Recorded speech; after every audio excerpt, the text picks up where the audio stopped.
આપેલું હતું, ગાડી બાઇક લઈને આવતા હતા, થોડું કાવું માર્યું. એટલે કાવા મારવામાં કોઈ છોકરાને ઉભો રાખીને મારવો અને તિલક કેમ કર્યું છે એમ કરીને મારવો, એટલે મને એવું લાગે છે કે આ લોકો બેફામ બન્યા છે. અહીંયા હમણાં જ સાધુ સમાજના પરિવાર સાથે પણ એ લોકોએ કરેલું મને ખબર છે. પણ નાના સમાજો હોય તો નાના સમાજો બિયાય. તમે જથ્થાવાળા સમાજ છો, મોટો સમાજ છે, તેમ છતાં તમને ડર લાગે તો તમને ઘણી વાર એવું થાય કે એમણે કેમ પાછા પડ્યા. તો એક ઘર હોય, નાના સમાજો તો બિચારા શું કરે? રાત વરે કામે જવાનું હોય, ફેક્ટરીઓ છે, રાત્રે અંધારા આવતા હોય અને ક્યાંક કઈ અજુગતું બની જાય તો દરેકને ડર લાગે. મારું અહીંયાનું કારણ એ છે કે છેલ્લા 6 મહિનાથી હું જોઉં છું તો કે બેફામ બન્યા છે.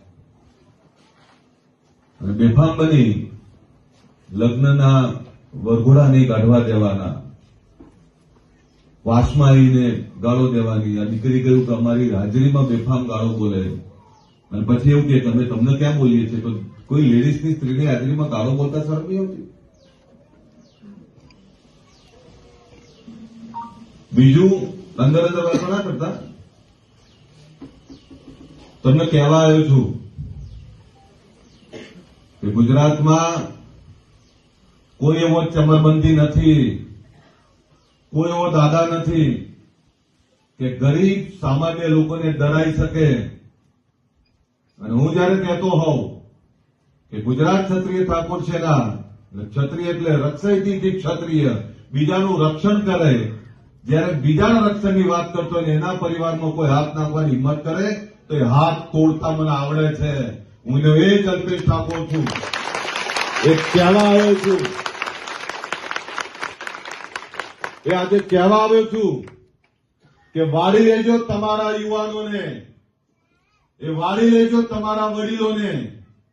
મારી એક પણ મા બેન દીકરીનો પાલો અભડાવવાનો પ્રયત્ન કર્યો, એની હાજરીમાં ઊંચા જે બોલવાની હિંમત કરી તો હાથ તોડતા વાર નહીં થાય. આ એ જ અલ્પેશ ઠાકોરજી કહેવા આવ્યો છું. અને પોલીસને કહેવા આવ્યો છું, તમારું કામ છે લોકોના જાનમાલની રક્ષા કરવાનું, લોકોને રક્ષણ આપવાનું. કોઈ અસામાજિક તત્વ કોઈ પણ સમાજનો હોય, કોઈ પણ સમાજનો હોય, એને પાડી દો. પણ સામાન્ય ગરીબ લોકોને ડરાવવાનો કોઈ પ્રયત્ન કરતો હોય એને આજે નથી ચલાવવાનો, કાલે નથી ચલાવવાનો. મને તમારી ડર શું છે કે છેલ્લા 6 મહિનાથી એ લોકો જે રીતે બેફામ બન્યા છે. કાલે કોઈ દીકરો કંપનીમાંથી પાછો આવતો હોય, રસ્તો તૂટેલો છે, મેં જોયો છે, અને ત્યાં બાઇક આમથી કાવું માર્યું હોય અને એવી સામાન્ય બાબતમાં ચાંદલો કેમ કર્યો છે, એ ચાંદલો કેમ કર્યો છે એ બાબતમાં એને મારે અને એને પછી છોડાવવા જાય એટલે એના ઉપર એક કેસ થાય, પેલા ઉપર એક કેસ થાય. આ કયા કાયદાની વાત કરીએ છીએ આપણે? અને છેલ્લા 6 મહિનાથી અહીંયા સાધુ પરિવારને મારે, અહીંયા સામાન્ય પરિવારને મારે. ઠાકોર સમાજ આટલો મોટો સમાજ, જો એને ડરાવે તો નાના સમાજ તો શું કરે બિચારા? એટલે પોલીસને કહું છું, તમારી જવાબદારી છે. જે કઈ અસામાજિક તત્વો છે તળિયા તોડી નાખો. શેના માટે બેઠા છો? અને તમને કહેવાયો છું, રાતના 2 વાગે પણ જો તમને કોઈ હેરાન કરવાનો પ્રયત્ન કરે, મને આવતા અડધો કલાક થશે અમદાવાદથી, હું અડધી રાતે પણ આવીશ. આ કહેવા આવ્યો છું તમને. અને આયોજન કરો 10-15 દિવસમાં ગામના ચોકમાં ગરબાનું આયોજન કરો. હું કોઈ દિવસ ગરબા ગાવા નહીં નીકળ્યો, પણ આ ગામના ચોકમાં માના ગરબા કરો, હું ગરબા ગાવા ઈચ્છતા.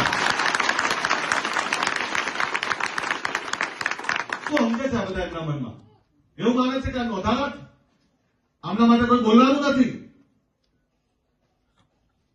થોડા ઢીલા શું પડે એટલે મગતરાવ આંખો બતાવે મારા લોકોને. એમને કહેજો અમારે કોઈ એવા લાંબા ઝઘડાઓ નથી કરવા, કોઈની જોડે બગાડવું નથી. પણ ગરીબ સામાન્ય લોકોને ડરાવશો તો તમે પણ સીધા નહીં રહી શકો, સીધા નહીં ચાલી શકો. આ સમજી લેજો. બહુ લાંબુ નથી કહેવું. ક્યાંય કહેતો તું કહેતી હતી સામાન્ય બાબતો બહેનો બધાને કહું છું, કોઈ બીજી માથાકૂટો ના પડો, શાંતિથી મુક્તપણે જીવો. તમને હવે પછી કોઈ હેરાન કરે તો હું છું ને એ છે, ચિંતા ના કરો બસ. પણ આપણે કારણ વગરના ઝઘડા કોઈના ના થવા જોઈએ. તમારી પણ ફરિયાદો ના આવી જોઈએ. તમે પણ ક્યાંય અવિવેક, ક્યાંય કોઈ ખોટો વ્યવહાર ના કરવા જોઈએ. તમે પણ કોઈની જોડે ખોટી વાત ના કરવા જોઈએ. જયારે હું કહેતો હોઉં કે તમને કોઈ ખોટું હેરાન ના કરે તો તમે પણ કોઈને ખોટું હેરાન ના કરવા જોઈએ. આ કહેવા આવ્યું છું. બીજું એ કહેવા આવ્યું છું, નાના મોટા નશાખોરીમાં છોકરાઓ હોય ને તે બહાર કાઢી લેજો. અને જંજ્યા મોટા મોટા કરો છો ને, જંજ્યા નાના કરી નાખો. ભાઈ ઉપર 2 મિનિટ. આ મોટા મોટા જે વાળ છે ને તમારા, બે વાળ કપાઈ નાખો, હારા નહીં લાગતા. અને વેસનો કોઈ ના કરવા જોઈએ.